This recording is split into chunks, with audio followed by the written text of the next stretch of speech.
وعلیکم السلام ورحمۃ اللہ۔ دیکھیے، محدثین جو روایتیں لے کے آتے ہیں اور اس کے اوپر اگر اپنی رائے قائم نہ کریں تو یعنی اس وقت تک آپ نہیں کہہ سکتے کہ ان کا اپنا یہ عقیدہ تھا یا جو بھی معاملہ تھا۔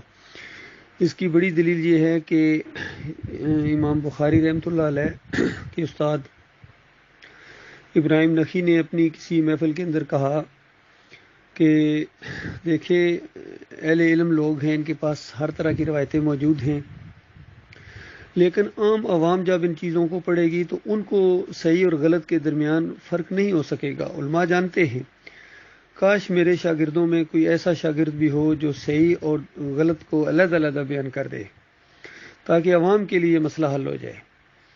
تو امام بخاری رحمۃ اللہ علیہ کہتے ہیں کہ میرے دل کے اندر یہ بات اتر گئی اور میں نے فیصلہ کیا کہ میں یہ کام کروں گا۔ باقی اللہ تعالیٰ نے جس سے جو کام کروانا ہوتا ہے اس کو اہلیت بھی دیتا ہے، اللہ تعالیٰ اس کی مدد بھی کرتا ہے، شوق بھی ڈالتا ہے، راہیں ہموار کرتا ہے۔ یہ تو اللہ کا طریقہ ہے۔ جب اس طرح اللہ کے اس بندے نے ارادہ کر لیا اور جم گیا اس کے اوپر، تو پھر 16 سال کی مزید محنت کے بعد یہ صحیح بخاری مرتب ہوئی ہے۔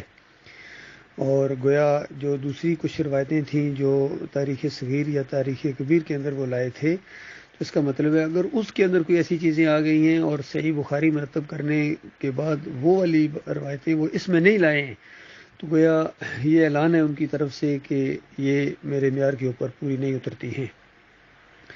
اسی طرح امام بخاری اور مسلم کے بعد جو دوسرے محدثین گزرے ہیں، انہوں نے بھی اپنی کتابوں کے اندر کئی ایسی روایتیں لائے ہیں، لیکن جب تک وہ اس کا یہ عقیدہ ثابت نہ ہو اور دوسری جگہ اس نے اس کے اوپر زور نہ دیا ہو، تب تک اس کے اوپر فتویٰ نہیں لگ سکتا ہے۔ یہی سمجھا جائے گا، جس طرح پہلے میں نے ابھی بیان کیا کہ ہر طرح کی روایتیں موجود ہیں۔ اب کس طرح آپ ثابت کریں گے کہ اس روایت کو وہ اس طرح مانتے تھے؟ تو احمد بن حنبل کا جو خط جس کا آپ نے ذکر کیا ہے، مسدد بن مسرد کے نام، اس میں احمد بن حنبل نے اپنے عقیدے کا پوری طرح اعلان کر دیا۔ اور پھر دوسرے ابن تیمیہ نے بھی کہا کہ یہ جو عود روح فی القبر کا عقیدہ ہے، مردوں کے سننے کا عقیدہ، یہ احمد بن حنبل سے ضروریات دین کی طرح معلوم ہو گیا ہے۔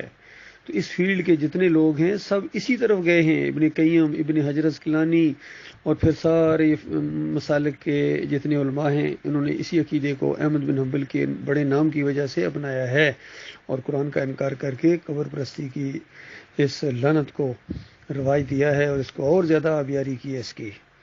تو یہ بات تو اس انداز سے ہے۔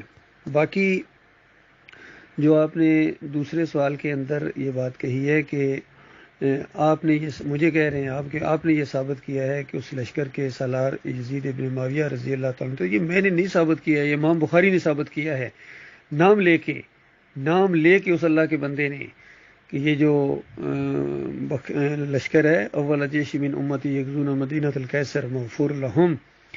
مدینۃ القیصر کا مطلب ہے کیسر کے دارالحکومت کے اوپر، اور وہ قسطنطنیہ ہے۔ اور پھر اس جنگ کا ذکر کیا اس اللہ کے بندے نے جس میں ابو ایوب انصاری بھی شامل ہیں، وہ اسی وجہ سے اس لشکر کے اندر گئے تھے کہ یہ وہ لشکر ہے جو جا رہا ہے جس کو بخشایا کہا گیا ہے، اور تقریباً 90 سال کی عمر میں اندازہ لگائیے یہ عمر ہوتی ہے جہاد کرنے کی یا لڑائی لڑنے کی، لیکن کون اس کو روکے گا؟ بدر و احد کا وہ سرما ہے۔ اور جب تھوڑا سا گھر والوں نے، قبیلے والوں نے کہا کہ پوری زندگی جنگیں لڑتے رہے، نبی علیہ السلام کے ساتھ جنگیں لڑی ہیں اور اب اس عمر میں بھی جائیں گے، تو سب کو ڈانٹ ڈپٹ دیا کہ خبردار، یہ وہ لشکر ہے جو جا رہا ہے۔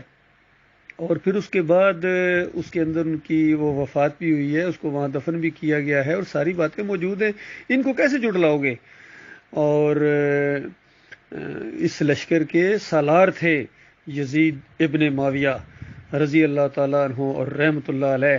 اصل میں جن کو ایمان صحیح نہیں ہوتا ہے وہ شرماتے ہیں، گھبراتے ہیں، کیونکہ حدیث پر ایمان نہیں ہے اور ان شیعوں سے ڈرتے بھی ہیں، ان کے ساتھ مفادات بھی ہیں اور ان کے ساتھ لگاؤ بھی ہے۔ مودودی صاحب کی جو وہ خلافت و ملوکیت تو ایسے نہیں ایران میں پڑھائی جاتی ہے، اور آپ جو کہہ رہے ہیں کہ مودودی صاحب نے صحیح روایتوں کو لایا، کہاں کون سی صحیح روایت کو لایا؟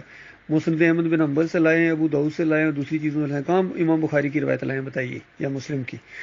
وہ نہیں لا سکے ہیں۔ اور اگر لائے بھی ہیں کوئی چیز تو اس کو تروڑ مروڑ کے پیش کیا۔ ہر فریب کار اسی طریقے سے کرتا ہے، بریلوی اسی طریقے سے کرتے ہیں، دیوبندی اسی طریقے سے کرتے ہیں، قادیانیوں کو جو دھوکہ لگا ہے وہ کہاں سے لگا بتائیے؟ قرآن کی جو آیت ہے اس کو تروڑ مروڑ کے انہوں نے پیش کیا اور خاتم النبیین سے اپنے ایک نئے نبی کو ثابت کر دیا انہوں نے اپنے مشرکانہ دماغ کے مطابق۔ اسی طرح بریلویوں نے نبی علیہ السلام کو عالم الغیب ثابت کر دیا قرآن آیات کے ذریعے۔ شاہ ولی اللہ کہتے ہیں کہ وحدت الوجود اور وحدت الشہود کو ہم قرآن کی ایک ایک آیت سے ثابت کر سکتے ہیں۔ اب بتائیے کیا کہیں گے؟ ڈاکٹر اسرار کہتے ہیں کہ وہ جو وحدت الوجود کا عقیدہ ہے سورہ الحشر کی ان آیتوں کو پھر کیا مانی لوگے؟ هو الاول والآخر ظاہر والباطن، تو وحدت الوجود ہی تو ہے۔ تو بتائیے اب کیا کریں؟ قرآن سے ثابت کر رہے ہیں ڈاکٹر اسرار صاحب۔ تو بتائیے ان سب کا یہی معاملہ ہے۔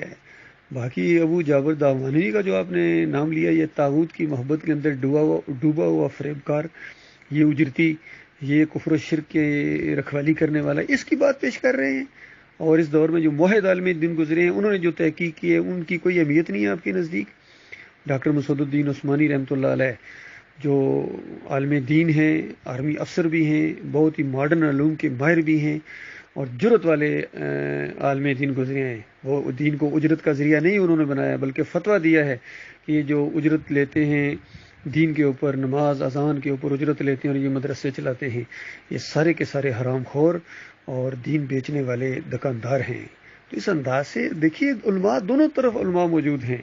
اب آپ کی مرضی ہے، جس طرح کے آپ کا اپنا مزاج ہوگا اس طرح کے علماء آپ کو اچھے لگیں گے۔ ٹھیک ہے جی، اوکے، اللہ حافظ۔